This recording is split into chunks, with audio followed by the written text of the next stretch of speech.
Hello, BookTube. I am back with another sort of small part of a collection that I have that I've been interested in for decades, and recently, in the past 5 years or so, I've been able to indulge.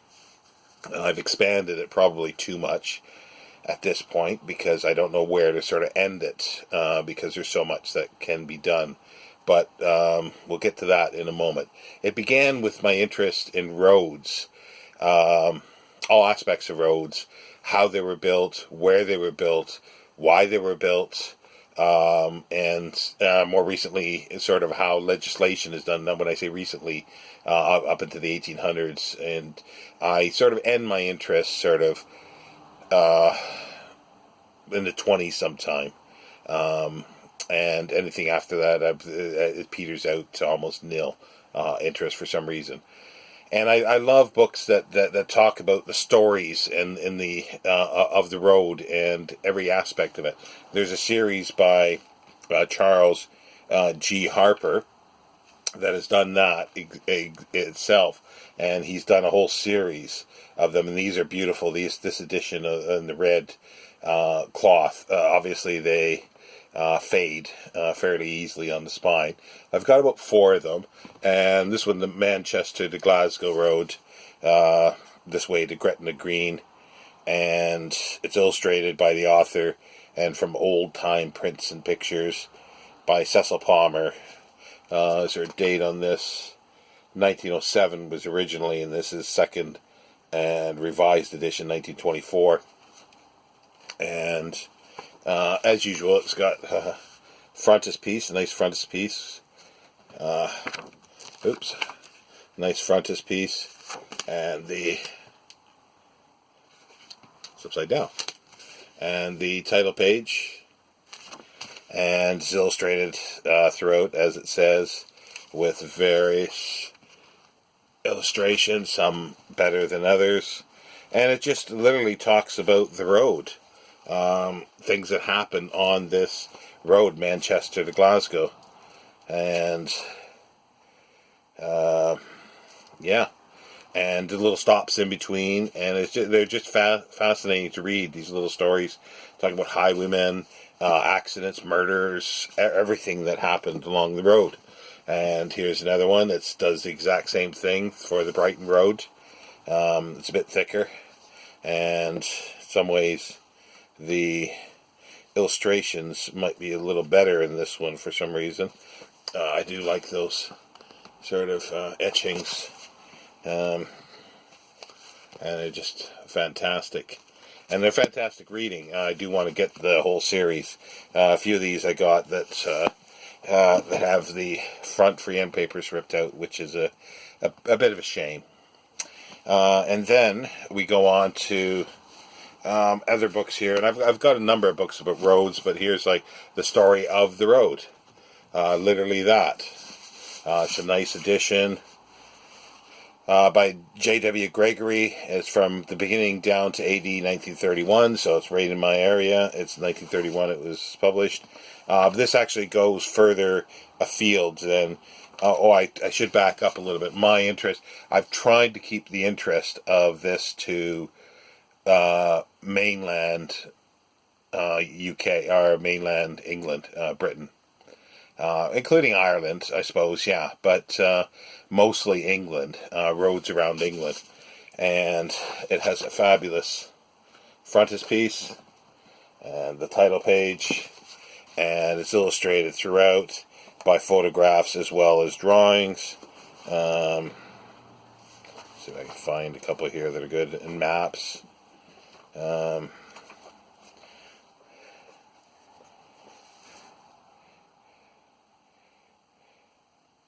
Yeah, this one, it's mostly to do with England, this one, if I remember right. It's, or is it all? I've got a few that go further afield than just England.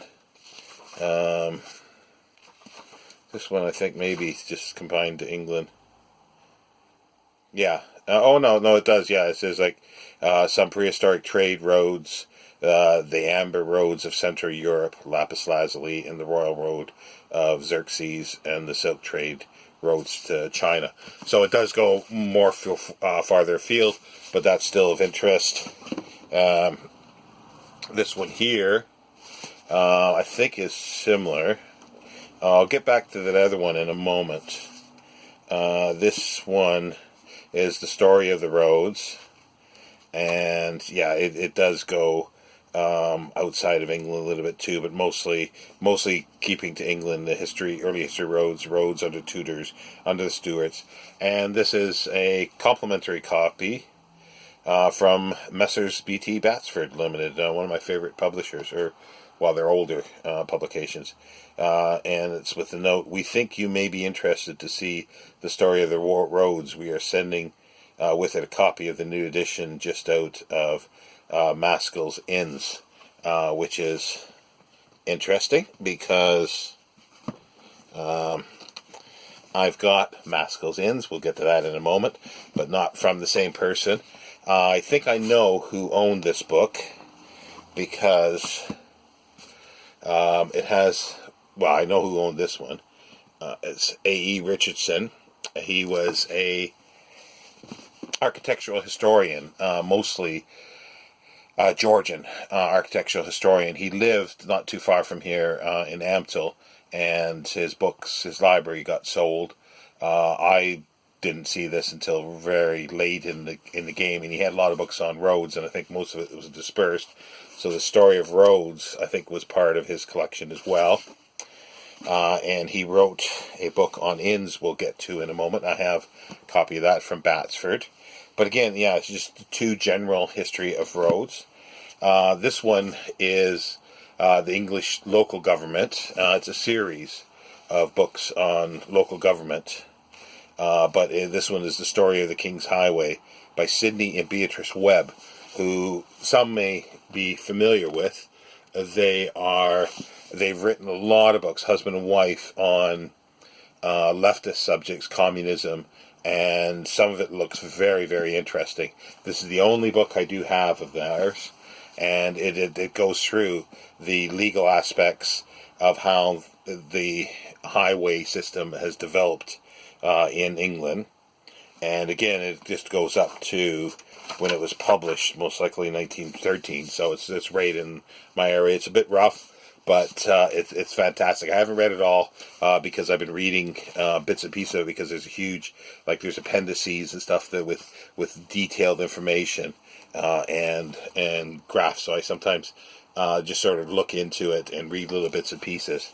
But it is something that I should read from beginning to end. Now, as you would think, or I do anyway, now what happens on the roads? Well, people drive, or ride.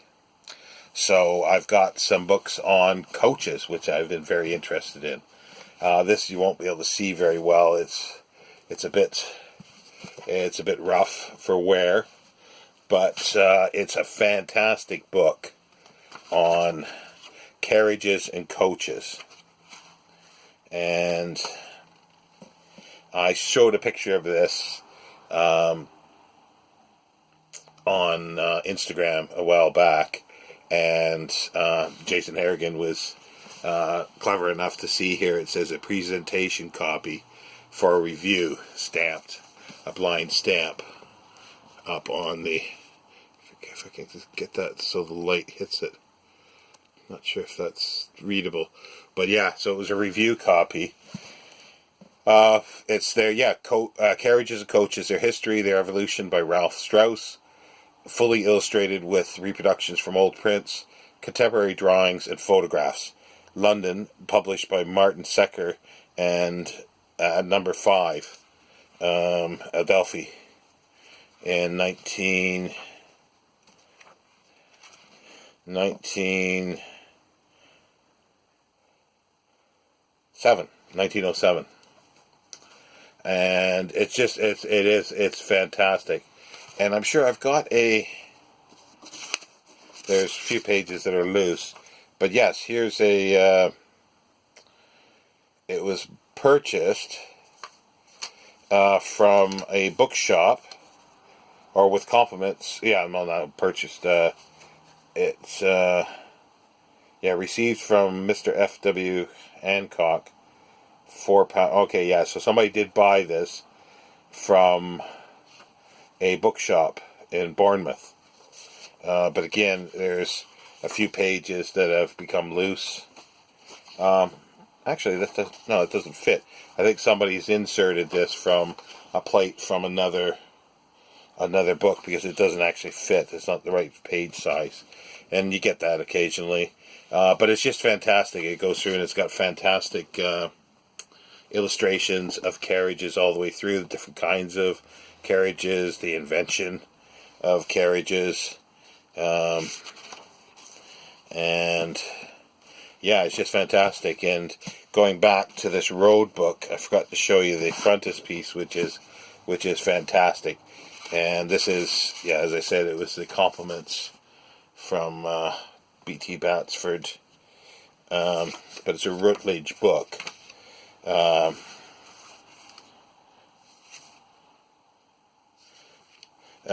this is fantastic. It's a steam-driven carriage, steam engine with a like a wagon, basically for the carriage. So the steam engine is sitting where the horses would, and I find those all fascinating. So yeah, so that's so I got books about carriages on the road. That's part of this collection for me. And here's another one. It's a reprint of Coaching Days and Coaching Ways. It's going to be maybe difficult to see because of yeah, it's a little better. It's a reprint. It's a Bracken book, so it was printed for Remainder Market. I've seen smaller copies of this, smaller later printings, but this one is nicely illustrated throughout. It's by W. Outram Tristram. Try to say that 10 times in a row. And it's just fantastically illustrated, which some of the smaller versions I've seen are missing these amazing illustrations. So despite a poor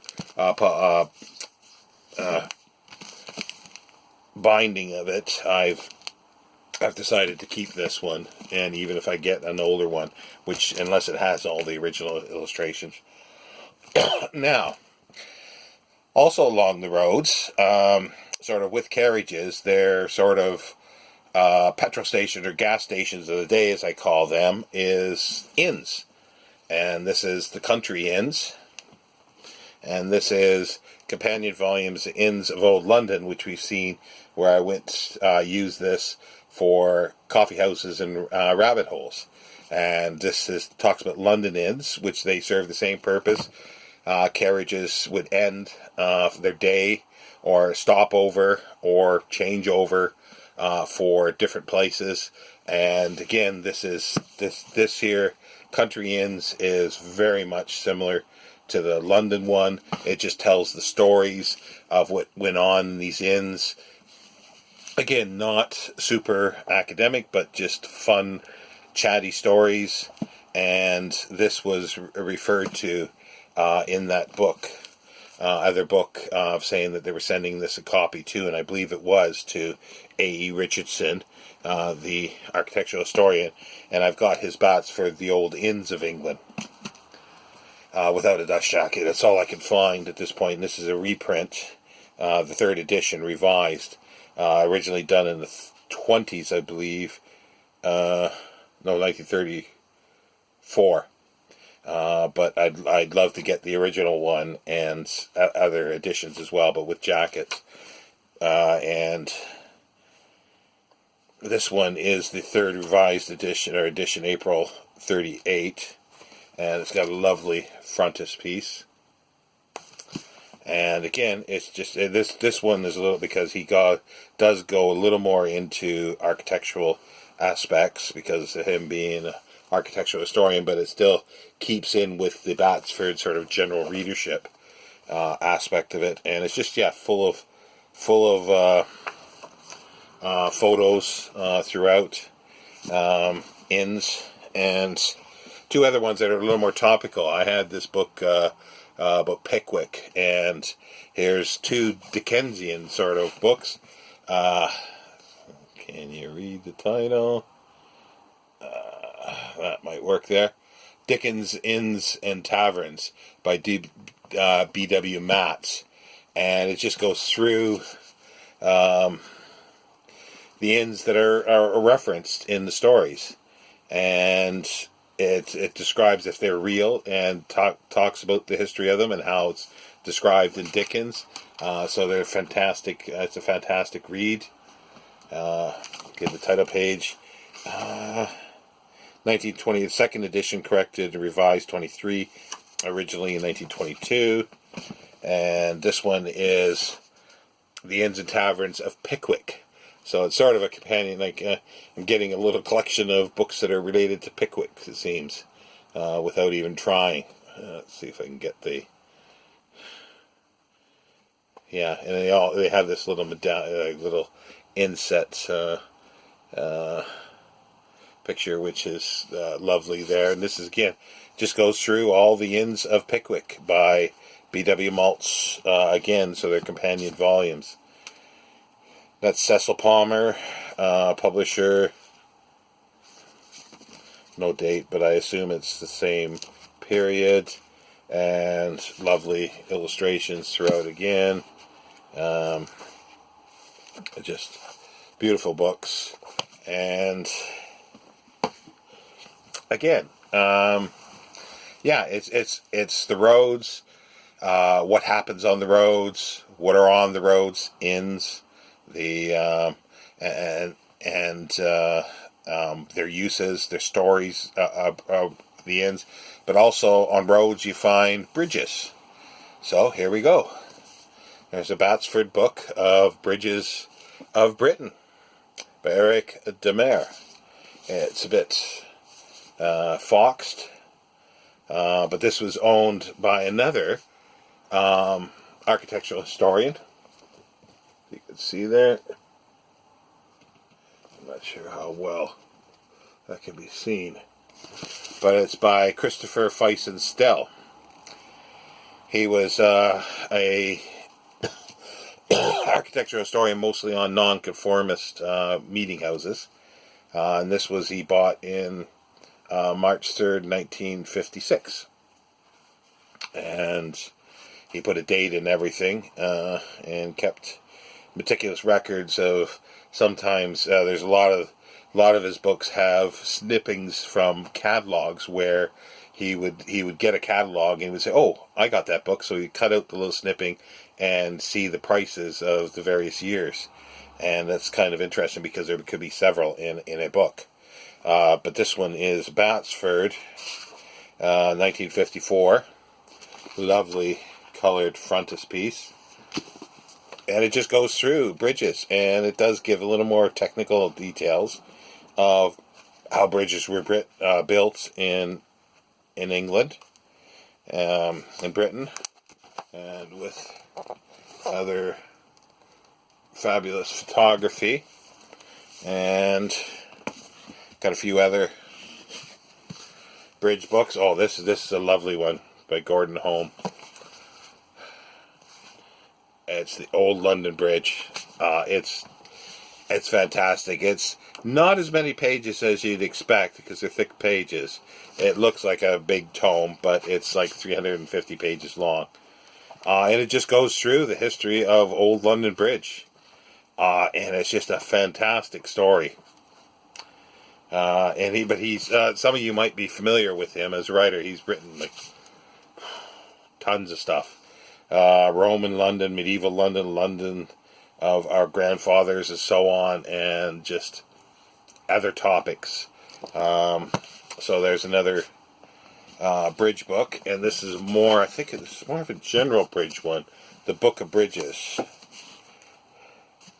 by Frank Brannigan and W. Shaw Sparrow. And this is less technical.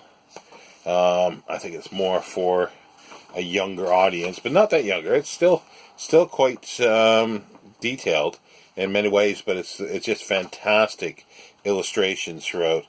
It's John Lane, the Bodley Head for London, and John Lane, New York. and just fabulous paintings throughout. That's the frontispiece.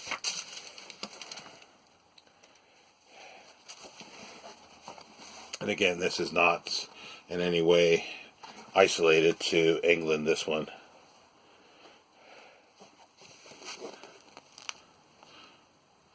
Yeah, and it just goes on. Just beautiful, beautiful illustrations. I'm not sure if it says who the illustrator is.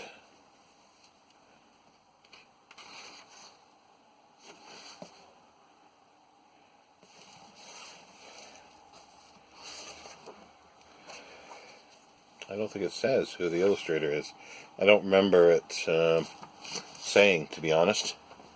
But yeah, so the idea of this collection was, originally, I was starting just with roads, conveyances on the roads, so that starts out with sort of people walking. So I have a few books about walking on roads, the travel aspect, and separated are some other travel ones by horse. There's a few books that I want to pick up that I know of regarding traveling on the road. Specifically, it's about road traveling on a horse and how that was done. So there's lots of, like, there's Cobbett's England, or Cobbett's Rides, which is very similar, and that fits in with this as well. Which is fantastic, and there's several others that are like that. Neans, as I say, and I go up to, as I say, into the 20s to 1930s, so I do have a few books on early cars, so up to the 1920s, that's where I end.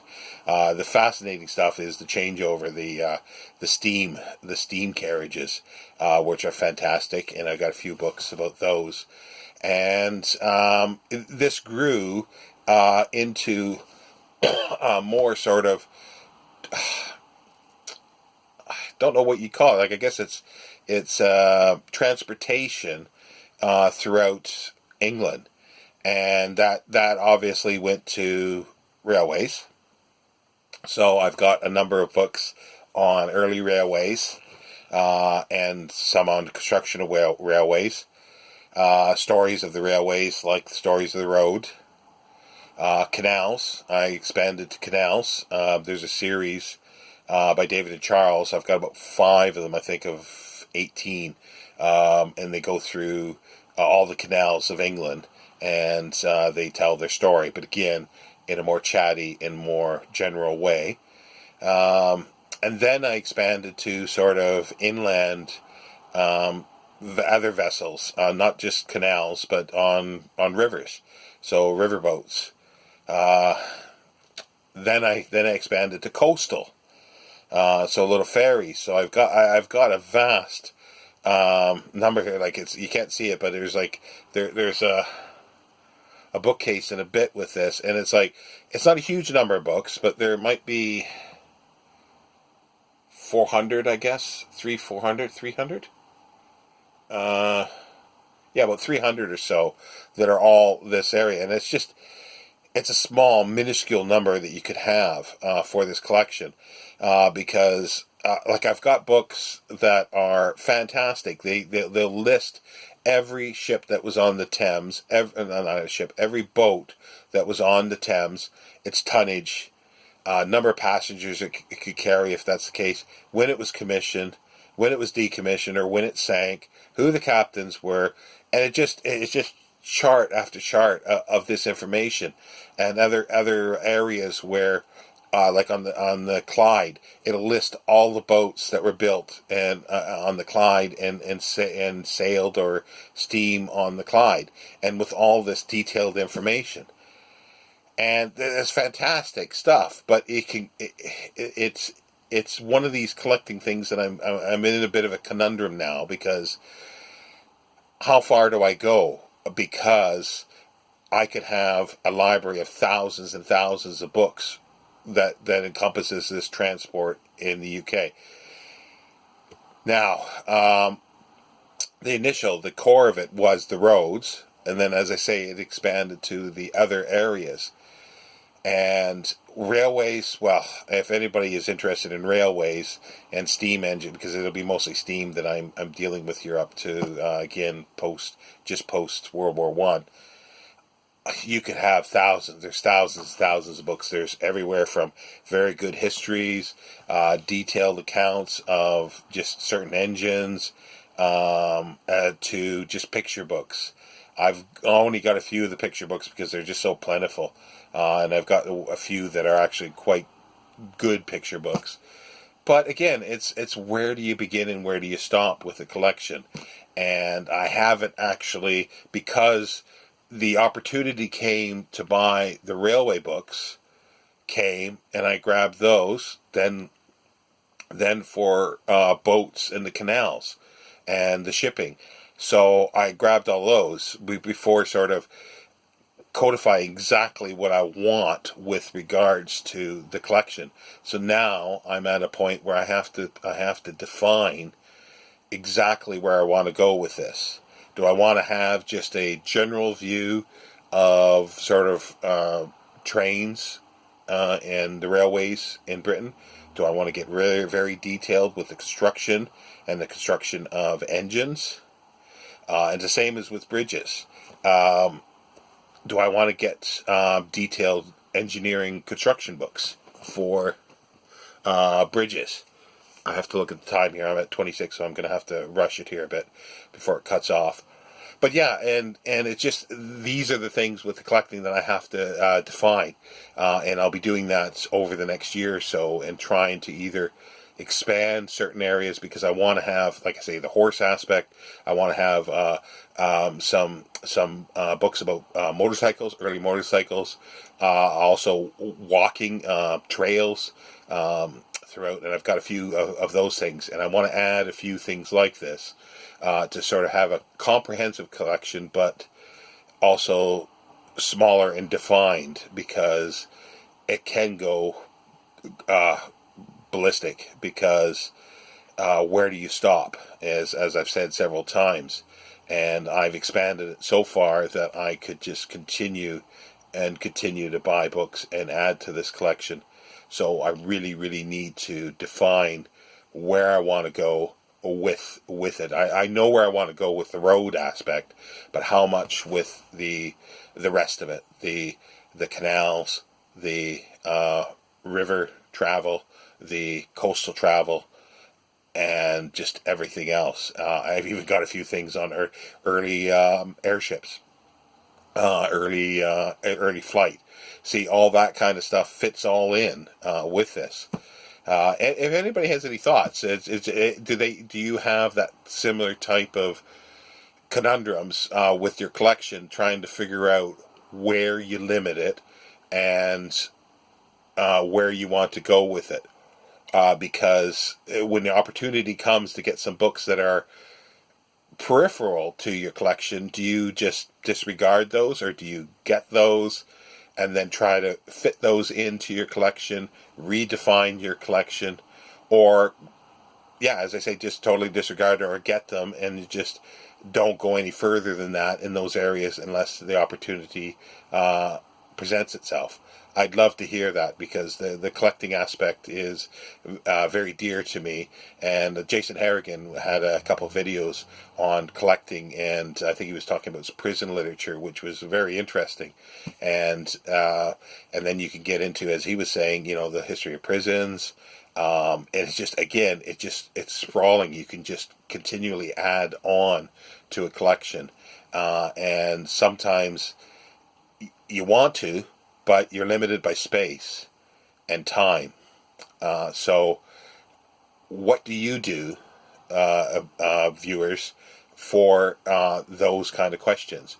How do you answer those for yourself? I'd love to hear that. I better go now. Take care. Bye.